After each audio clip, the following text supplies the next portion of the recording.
Today I want to talk about a movie that is not a great movie, and it's also not a terrible movie. It's not. There's nothing really remarkable about this movie. I don't recommend it. I don't disrecommend it, if that were a word. But I find it fascinating to watch this movie now, just in the context of the current culture. As I think we all know, I think we can all agree here, things took a turn for the weird, the bizarre, the chaotic. The culture shifted, lurched suddenly, in or around the year 2015. Of course, things had been going on prior to that. I don't mean to say that the 2015 was the start of all of this, all these undesirable elements that they've been a part of our culture for a long time. But they were a more subtle part of the culture, something that you could ignore more easily prior to 2015. I would say before 2015, you could be liberal and still have a sense of humor and still laugh at jokes that after 2015 were just declared to be absolutely forbidden, and you got canceled if you made them. And the case in point for that is Judd Apatow. Now, maybe if I remember, I'll link to the prior video that I recorded, I think about a year ago, where I was talking about the Judd Apatow canon, if you will, which began, I think the first movie that he made was in 2005, The 40-Year-Old Virgin, and there was Knocked Up and Superbad and This Is 40, Get Him to the Greek, Bridesmaids, and a few more. One of the last ones the one I'm going to talk about here, was made in 2015, or was released in 2015, right around the cusp of when it was still kind of legal to, it was kind of okay to have a movie with these kinds of jokes in it. Probably when this movie was being made, it was okay, but when this movie was released, it was sort of like, we're sort of entering a new era here where you have to, where you can't be offensive, or you can't make these kinds of jokes about these kinds of subjects, and you have where the beginning of the hyper woke era, which of course set off a backlash as tyrannical movements always do. There's always that dialectic that develops, the wokeness and anti-wokeness dialectic developed. I'm not denying that anti-wokeness isn't also a potent force in the culture right now, but it began with wokeness and other things that accompanied it. Just how things got really chaotic, how things got really strange and bizarre right around 2015. And when things took this turn, and a lot of things started happening simultaneously, one of them was what I just said about humor. Suddenly, Judd Apatow wasn't making movies anymore, was he? I'm not aware. I think he made another. I think there was one movie of his, another movie that came out in 2016 called Funny People. But after that, it was like, well, I can't make these kinds of movies with these kinds of jokes in them because I just don't want to be offensive anymore. I don't know if he ever actually said that, but that was the vibe of the culture. When I say the culture, I mean entertainment culture, Hollywood culture, not the culture generally, because there was still humor. There were still people making jokes. There was still edginess. It just got to be where you basically had to go underground to find it, and you really couldn't be funny anymore. And all the humor shows, like on mainstream media, like SNL, nothing was really funny after 2015. They were probably pretty sucky even before that, but that was the point at which the culture shifted, and there are probably a bunch of different reasons for it. I don't even know if we can ultimately pinpoint what the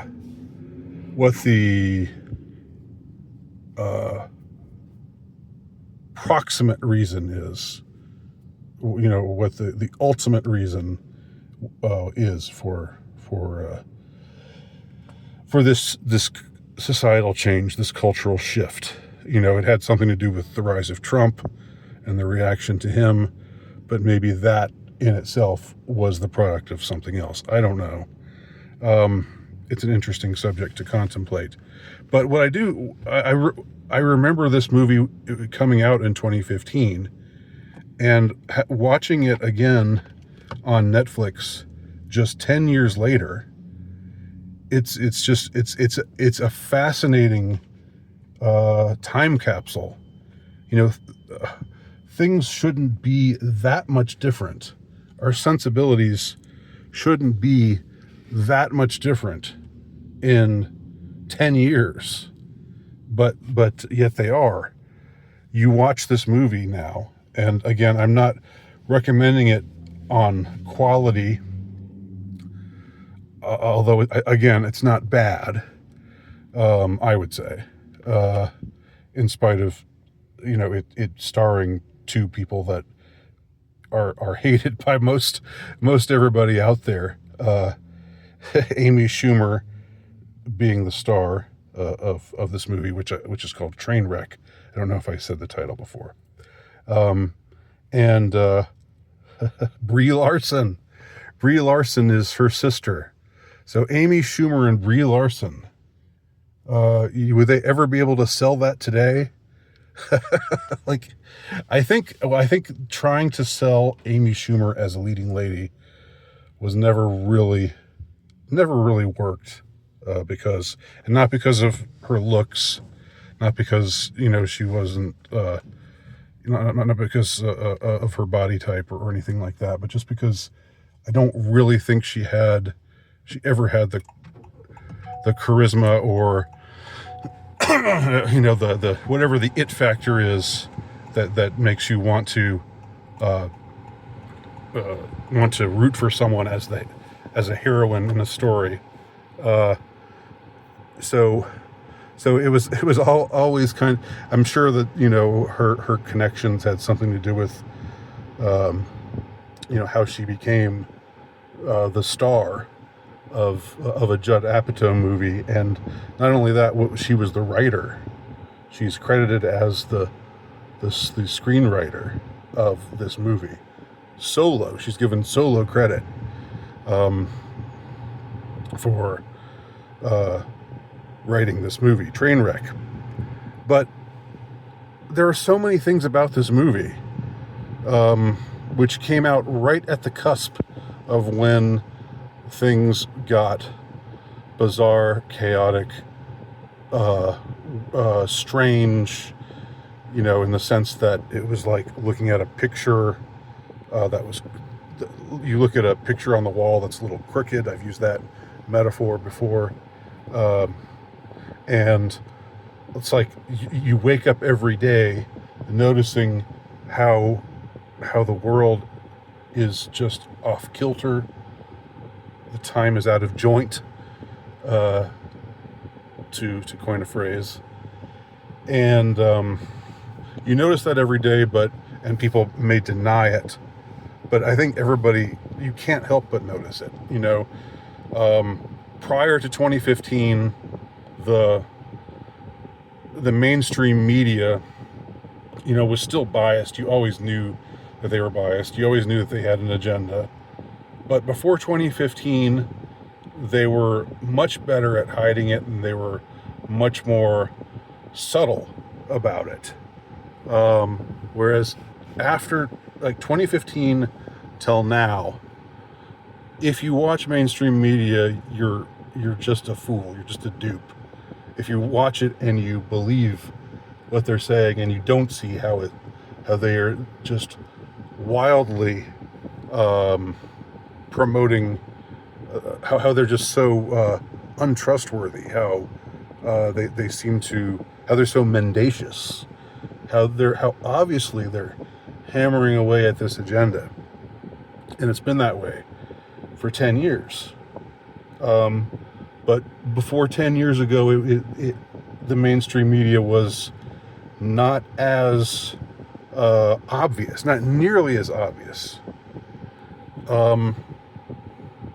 in their slant, in their bias, in their agenda. And by the same token, during the Judd Apatow years, which started, as I said, around 2005 and ran for about a decade,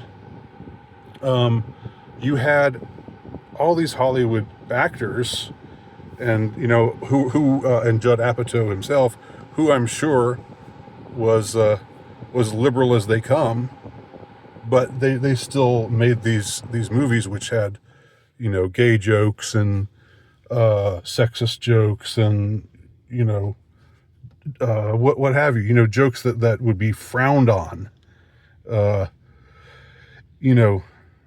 by by so-called high culture, by celebrity culture, after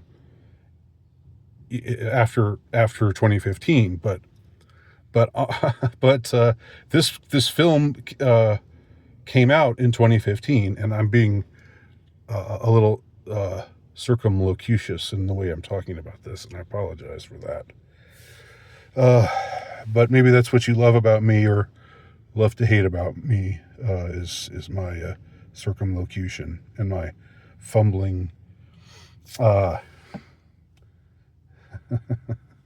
inability to phrase, to put words together.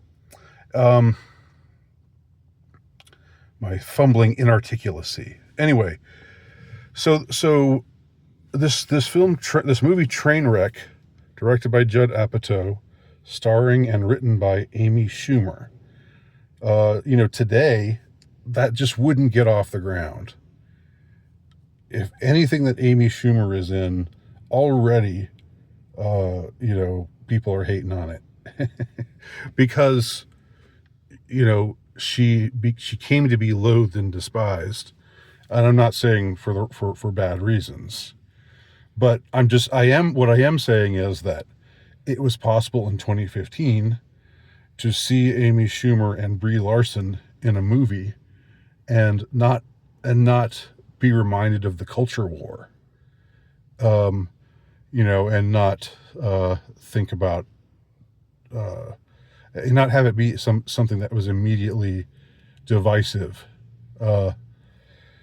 And not only that, but this movie has jokes, that are typical of the Judd Apatow years. Scenes that there is no way would be in a movie today. To make it even weirder, Ezra Miller, the guy who decided he was a they them, and then just went on this this psychotic tear, and was doing all kinds of crazy things for a couple of years there, and we haven't really heard much from him lately. Well, he's in this movie as an underage intern whom Amy Schumer almost sleeps with, and it's played for laughs. And any scene involving someone who's underage being with somebody who's an adult, like in her 20s, in his or her 20s or 30s. That is not the kind of thing you're supposed to laugh at all anymore, whatsoever. There's nothing funny about that, okay? But but in this movie, he this is just pulling from one thread of the many interesting things about this movie. In this movie, Ezra Miller is this intern, and he's kind of a pretty boy, but he looks like he doesn't look like he's underage. And Amy Schumer, her character, after she's broken up with her boyfriend and she's all sad and she's reverted to her old ways of drinking and whoring, she goes home with him, and he's into kinky stuff. He wants to be dominated. He wants to snort. He wants to snort Ritalin off her forehead. And he calls her mommy, and and then his mom walks in the room, and you find out that he's just 16. So like that playing that scene as a joke just wouldn't happen today. But also you have Brie Larson's character, actually, I meant to say Amy Schumer's character. You have her engaging in all kinds of destructive behavior, and the movie wants us to see it as she's lost. She's this is not good for her. It's not good that she's going around getting drunk and sleeping with a bunch of men. And there's actually a scene where Bill Hader, her romantic interest, tells her, I'm not comfortable with that. I don't like the fact that you've been with a lot of guys like that. What, are you shaming me? Are you asking me what my body count is? You incel. That's what that's what the reaction would be today. But in the movie, it's played as, yeah, he's reasonable to have these kinds of he's a nice guy, he's a stable person. He wants to be. He likes Amy Schumer for some reason, but he wants to be. He's not comfortable with aspects of her behavior that show that she's that show this instability.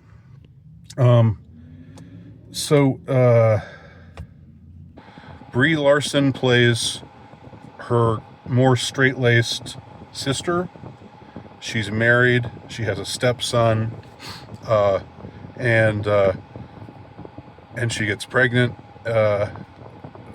In the movie, her character gets pregnant, and there's a rift between the sisters for reasons it's too involved to go into. I don't want to try to explain everything, but basically, Brie Larson's character is, the more stable, grounded character, and near the end of the movie, Amy Schumer's character apologizes to her and says, I'm sorry I've been treating you. I'm sorry I've been so judgmental of you. The truth is there's nothing wrong with the life you're living. It's a good, stable life, and I'm the one who's out of control. I'm the one who's broken. You wouldn't have those kinds of that kind of reality. You wouldn't find women talking that way in a movie today. Also, this is a pretty interesting and shocking scene. The two sisters are talking about the best sex. What's the best sex of your life? And Brie Larson says, well, you don't want it to be. You don't want sex with your boyfriend to be the best sex you've ever had, because the best sex you ever had would be with a guy who's like in prison or something. So it's like basically admitting that what women really desire, the kind of things they really desire, is messed up, and it would take, and like a convict, a sociopathic convict would be able to do things to them in bed that would just drive them crazy, but that's something that they need to stay away from. They gotta find somebody who's more stable than that to be with. That was a very revealing scene, as far as what it says about what not just it's openly admitted. It's saying, this is the thing about female nature. There's something in women that craves domination. That craves to be just ravished by somebody who could maybe kill them. And that there's something about the fear that inspires in them that makes it all the more exciting.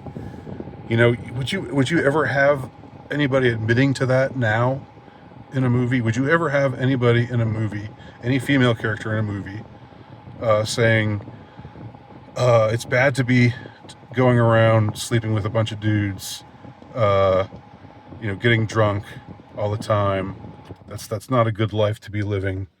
No, it would be like, hey, don't judge me, and don't tell me don't be an incel and ask me about my body count. There'd be all of these impediments to these kinds of, not only jokes. There are things that you're not supposed to laugh about in a post 2015 world, but there are also things you're not supposed to even say in a post 2015 world. And there it is, in this movie. LeBron James shows up in this movie.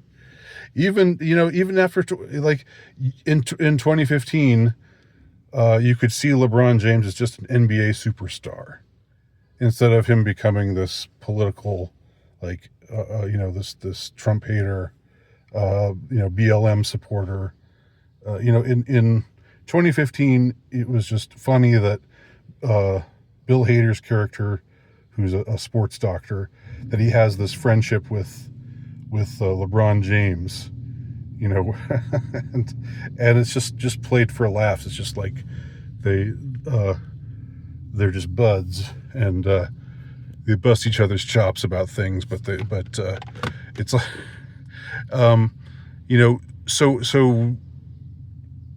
so there's all these people. Like LeBron James is more, is not quite as extreme an example as Amy Schumer and Brie Larson as far as the culture war goes. But today, if you tried to make a movie which had Amy Schumer and Brie Larson and featured LeBron James, people would hate it. People would automatically hate it.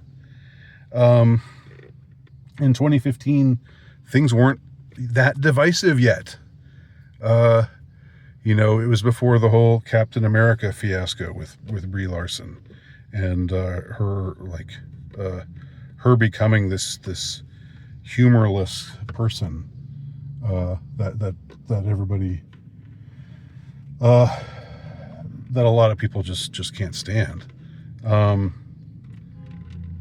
And also Amy Schumer, like this who's now this lightning rod of, like, people hate her. People just can't stand her. I'm not a fan. Don't get me wrong.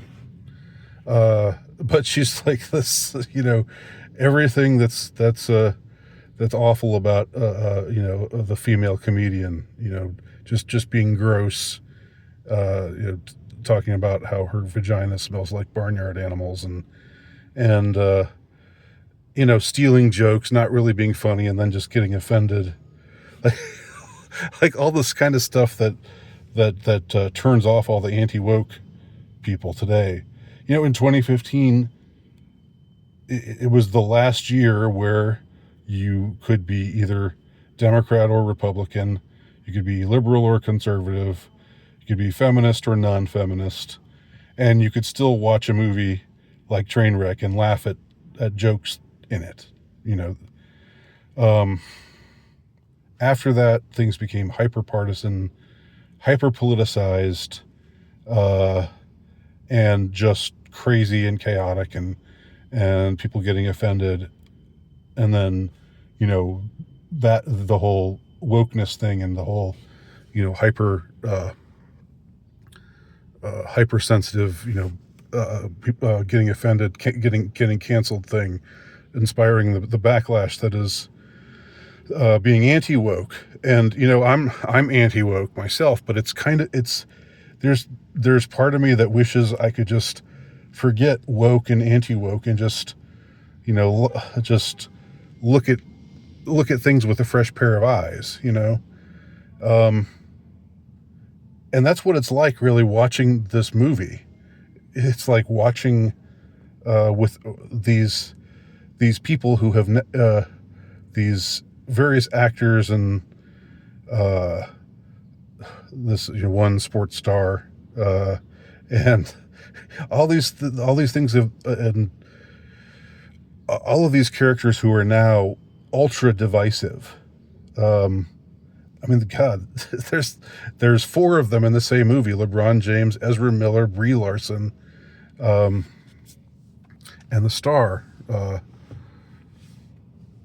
They're all in the same movie. Amy Schumer. Forgot her name for a second.